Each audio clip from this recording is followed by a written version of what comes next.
So hi guys, welcome to the channel.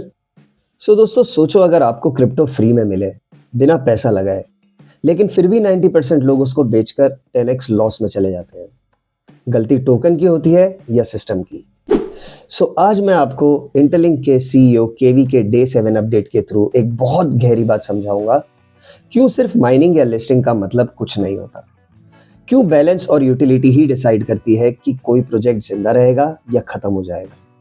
दोस्तों, इस video को लास्ट तक देखना, क्योंकि यहाँ सिर्फ फ्यूचर प्लान्स नहीं, क्रिप्टो सर्वाइव का असली फॉर्मूला छुपा हुआ है। फ्री माइनिंग सुपर ऐप का असली विजन। इंटरलिंक शुरू से एक सिंपल आइडिया पर बेस्ड है, रियल ह्यूमंस, फ्री माइनिंग और रियल वैल्यू।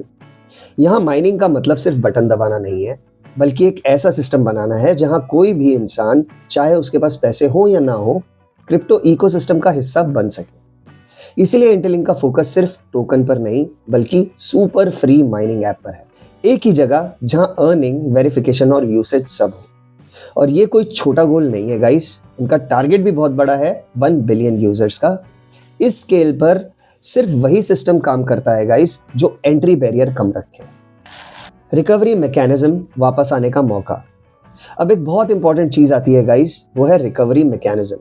क्रिप्टो में अक्सर क्या होता है, अगर आप इनएक्टिव हो गए, गलती हो गई, तो सिस्टम आपको परमानेंटली पनिश कर देता है। इंटरलिंक यहाँ अलग सोचता है गाइस। रिकवरी मैकेनिज्म का मतलब है, अगर आप कमिटेड हो तो वापस आने का रास्ता हमेशा खुला है। ये सिस्टम उन लोगों के लिए है जो शॉर्ट टर्म मिस हो गए लेकिन लॉन्ग टर्म में सीरियसली कंट्रीब्यूट करना चाहते हैं। इससे नेटवर्क ओपन रहता है और एलिटिस्ट नहीं बनता, और ग्रोथ नेचुरली स्केल करती है। माइनिंग से आगे ह्यूमन फर्स्ट इंफ्रास्ट्रक्चर। इंटरलिंक सिर्फ एक माइनिंग ऐप नहीं बनाना चाहता है, माइनिंग तो सिर्फ एक एंट्री पॉइंट है। असली गेम है ह्यूमन फर्स्ट इंफ्रास्ट्रक्चर बनाना। एआई के एरा में जहां बॉट्स, फेक आईडीज और मैनिपुलेशन भरा हुआ है, इस इकोसिस्टम में वेरीफाइड ह्यूमंस को मिलते हैं digital identity, SDK access, wallet ecosystem, exchange layer और फ्यूचर में रियल वर्ल्ड की सर्विसेज। यानी अर्निंग के बाद यूज करने का रीजन भी दिया जा रहा है साथ ही साथ। Private main net, next phase का कोर। अब हम एंटर कर रहे हैं नेक्स्ट फेज में, प्राइवेट मेन नेट। ये कोई नॉर्मल ब्लॉकचेन नहीं है गाइस, ये एक ह्यूमन सेंट्रिक लेयर 1 है जो स्पेशली डिजाइन हुआ है पेमेंट्स के लिए। फोकस किस पर है? Speed, high transaction handling, real on chain activity. Initial target है 10,000 पेमेंट पॉइंट्स। मतलब सिर्फ थ्योरी नहीं, ये डायरेक्टली रियल दुनिया के यूज के लिए बना है। Q1 2026 सबसे क्रिटिकल फेज। ये चीज ध्यान से सुनना गाइस। सीईओ केवी ने खुद बोला है कि Q1 2026 डिसाइडिंग फेज होगा। इस फेज में 3 बड़ी चीजें साथ आएंगी: private mainnet, first ITLG verification, foundation for dapps and payment. यहां से इंटरलिंक सिर्फ एक माइनिंग प्रोजेक्ट नहीं, बल्कि वर्किंग इकोसिस्टम बनने लगेगा। वेरिफिकेशन सिर्फ टोकन अनलॉक नहीं, ट्रस्ट भी अनलॉक होगा। वेरिफिकेशन का मतलब सिर्फ टोकन अनलॉक नहीं है गाइस, ये एक ट्रस्ट लेयर का भी अनलॉक है। जो लोग कंसिस्टेंट रहे, जो सिस्टम के साथ ग्रो हुए, उनके लिए एक टर्निंग पॉइंट होगा। इसके बाद इकोसिस्टम, डीएप्स, वॉलेट और पेमेंट सब मीनिंगफुल हो जाते हैं। ट्रेजरी कंपनीज, डिमांड का असली सोर्स। अब एक बहुत misunderstood topic guys, treasury adoption. Interlink के ट्रेजरी कंपनीज जो हैं, टोकन डायरेक्टली कोर टीम से नहीं लेती हैं, वो ओपन मार्केट से OTC के थ्रू ITLG एक्यूमुलेट करती है। इसका मतलब क्या होगा? No insider dumping, no sudden supply shock, demand naturally market से आती है। ये लॉन्ग टर्म स्टेबिलिटी का एक बड़ा पिलर है guys. Everything is just beginning, ये कोई एम्प्टी लाइन नहीं है दोस्तों। जब सीईओ कहते हैं एवरीथिंग इज जस्ट बिगिनिंग, तो ये मार्केटिंग नहीं है, इसका मतलब है इंफ्रास्ट्रक्चर रेडी हो रहा है, यूटिलिटी लेयर बन रही है, और बैलेंस को प्रायोरिटी दिया जा रहा है। ITLG और ITL को सिर्फ टोकन नहीं, पूरा इकोसिस्टम के रूप में देखा जा रहा है। यूटिलिटीज क्यों सबसे इंपॉर्टेंट है? अब आते हैं केवी के डे 7 के कोर थॉट पर। सीईओ केवी ने एक डेटा पॉइंट मेंशन किया है गाइस, लगभग 90% एयर ड्रॉप टोकन्स 10x या उससे ज्यादा गिर जाते हैं। क्यों? क्योंकि टोकन तो आ जाता है मार्केट में, लेकिन यूज करने का रीजन नहीं होता। इससे सप्लाई ज्यादा, डिमांड कम, और फिर डोमिनो इफेक्ट स्टार्ट हो जाता है। बैलेंस सबसे मुश्किल चीज। सो दोस्तों, बैलेंस का मतलब है टोकन सप्लाई कंट्रोल में हो, इकोसिस्टम डिमांड जनरेट होती रहे, यूजर सिर्फ सेल करने के लिए ना हो। अगर बैलेंस नहीं हुआ तो लिस्टिंग भी एंड बन जाती है, बिगिनिंग नहीं। इसी वजह से इंटरलिंक ने पहले यूटिलिटी बाद में लिक्विडिटी का रास्ता चुना। Interlink app, ITLX, layer 1। क्यों इंफ्रास्ट्रक्चर पहले, प्राइस बाद में? अब थोड़ा सिस्टम को ऊपर से देखते हैं दोस्तों। इंटरलिंक का फ्लो रैंडम नहीं है, ये स्टेप बाय स्टेप एक सीढ़ी की तरह है। पहले इंटरलिंक ऐप, फिर ITLX इकोसिस्टम, अब लेयर 1 का ब्लॉकचेन।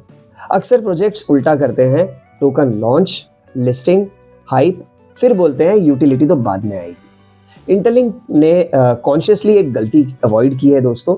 इंटरलिंक ऐप सिर्फ माइनिंग का बटन नहीं है, ये एक बिहेवियर ट्रैकिंग सिस्टम बन चुका है जो कंसिस्टेंसी, डिसिप्लिन और रियल ह्यूमन को आइडेंटिफाई करता है। ITLX इकोसिस्टम उस बिहेवियर को वॉलेट, एक्सचेंज और फ्यूचर सर्विस से जोड़ता है।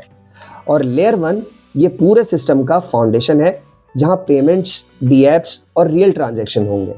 इस अप्रोच का एक ही गोल है दोस्तों, टोकन को इकोसिस्टम के बिना अकेला मत छोड़ो। इंफ्रास्ट्रक्चर बेमतलब है, CEO का clear answer.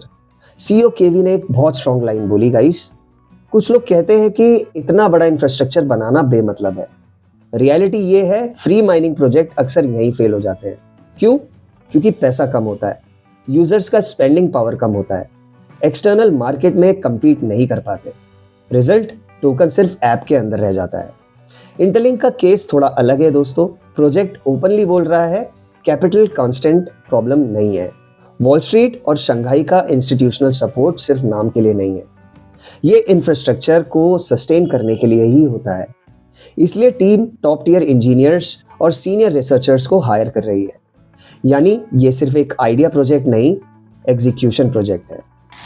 Visa card mention सिर्फ फ्यूचर नहीं, सिग्नल है बहुत बड़ा। सो CEO केवी का जो 7 डे का पोस्ट है, उसमें एक लाइन क्वाइटली आती है, ग्लोबल वीजा कार्ड। और ये भी लिखा है उन्होंने कि डिटेल्स इसका आपको नेक्स्ट वाले अपडेट में मिलेगा। सो इस लाइन को लाइटली मत लेना दोस्तों। वीजा कार्ड का मतलब है real merchants, real payments, real compliance. जब कोई प्रोजेक्ट वीजा जैसा इंटीग्रेशन प्लान करता है तो वो क्लियरली सिग्नल देता है, हम सिर्फ क्रिप्टो क्राउड के लिए नहीं, हम रियल दुनिया के लिए बिल्ड कर रहे हैं। ये कार्ड माइनिंग रिवॉर्ड दिखाने के लिए नहीं होता, ये स्पेंडिंग बिहेवियर टेस्ट करने के लिए होता है। और स्पेंडिंग ही वो चीज है जो टोकन को सिर्फ एसेट नहीं, करेंसी बनाती है। लिस्टिंग क्यों एंड नहीं होनी चाहिए? सो केवी ने एक बहुत हार्ड ट्रूथ बोला, अगर लिस्टिंग ही एंड होती तो हर कोई रोज 10 टोकन लॉन्च कर सकता है। और सच में अगर प्राइस सिर्फ टीम डिसाइड करती तो क्रिप्टो को कोई मतलब ही नहीं बचता। इसलिए इंटरलिंक का फोकस ये है, लिस्टिंग को माइलस्टोन बनाना, फाइनल डेस्टिनेशन नहीं। ऐसे प्रोजेक्ट्स जहां लिस्टिंग पे ही सब खत्म हो जाता है, उनमें एक्टिविटी गिरती है, प्राइस स्लोली ब्लीड करता है, कम्युनिटी एग्जॉस्ट हो जाती है। इंटरलिंक इस ट्रैप से कॉन्शियसली दूर रहना चाहता है। बैलेंस क्यों सबसे मुश्किल चीज है? सो बैलेंस का मतलब सिंपल नहीं है दोस्तों। टीम को फास्ट भी चलना है, गलती भी कम करनी है, सप्लाई भी कंट्रोल करनी है, डिमांड भी क्रिएट करनी है। ये टाइट रोप वॉकिंग जैसा है दोस्तों। जरा सा ज्यादा टोकन अगर बाहर आया तो इन्फ्लेशन, जरा सी कम यूटिलिटी हुई तो सेल का प्रेशर। इसी वजह से केवी कहते हैं achieving balance is extremely difficult, और ये डिफिकल्टी ही डिसाइड करती है कौन सा प्रोजेक्ट सरवाइव करेगा। इंटरलिंक का सफर एक छोटे से ऐप से लेके फास्ट ग्रोइंग प्रोजेक्ट तक। CEO ने एंड में एक इमोशनल रिफ्लेक्शन दिया। शुरुआत में ऐप पीक आवर्स में स्ट्रगल करती थी, इंफ्रास्ट्रक्चर लिमिटेड था, टीम छोटी थी। आज one of the fastest growing project बन चुका है। कॉम्प्लेक्स इंफ्रास्ट्रक्चर है, मल्टीपल पैरेलल सिस्टम है। ये ग्रोथ ओवरनाइट नहीं होती है दोस्तों, ये तब होती है जब टीम डे एंड नाइट काम करती है। इसलिए CEO ओपनली ग्रेटिट्यूड एक्सप्रेस करते हैं उन लोगों के लिए जो स्पॉटलाइट में नहीं दिखते। केवी ने कांग्रेचुलेशन क्यों बोला सबको? ये लाइन सिर्फ पॉजिटिविटी के लिए नहीं थी दोस्तों, इसका मतलब था कम्युनिटी ने पेशेंस दिखाया, हाइप के पीछे नहीं भागी, सिस्टम के साथ ग्रो किया। ऐसी कम्युनिटी ही लॉन्ग टर्म इकोसिस्टम बना सकती है। अब सबसे इंपॉर्टेंट बात, आगे क्या आने वाला है। सो केवी इस पे क्लियरली हिंट देते हैं, recovery system, mining rate system, layer 1 blockchain, visa card, ये सब एक साथ नहीं आते लेकिन सीक्वेंस में आते हैं। और ये सीक्वेंस ही बैलेंस को प्रोटेक्ट करता है। सो दोस्तों, अगर इस पूरी डे 7 सीरीज को एक लाइन में समझो तो टोकन का वैल्यू हाइप से नहीं, यूटिलिटी बैलेंस से बनता है। और जो प्रोजेक्ट ये पहले समझ जाता है वो मार्केट में ज्यादा देर तक टिकता है।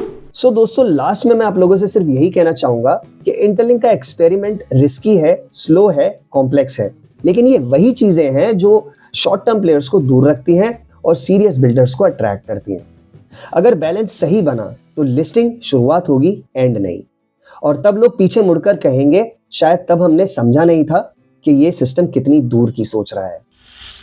तो दोस्तों, अगर आपको ये वीडियो अच्छा लगा हो, इंफॉर्मेटिव लगा हो, तो एक लाइक जरूर कर दीजिएगा, शेयर कर दीजिएगा अपने दोस्तों के साथ जिनको क्रिप्टो में इंटरेस्ट हो। और हाँ गाइस, चैनल को सब्सक्राइब जरूर कर लीजिएगा, मैं आप लोगों के लिए ऐसे वीडियोस बनाता रहूंगा। तो आज के वीडियो में इतना ही था गाइस। आई होप आपको ये वीडियो अच्छा लगा हो। मिलते हैं अगले वीडियो में अगले अपडेट के साथ। तब तक के लिए नमस्कार एंड टेक केयर।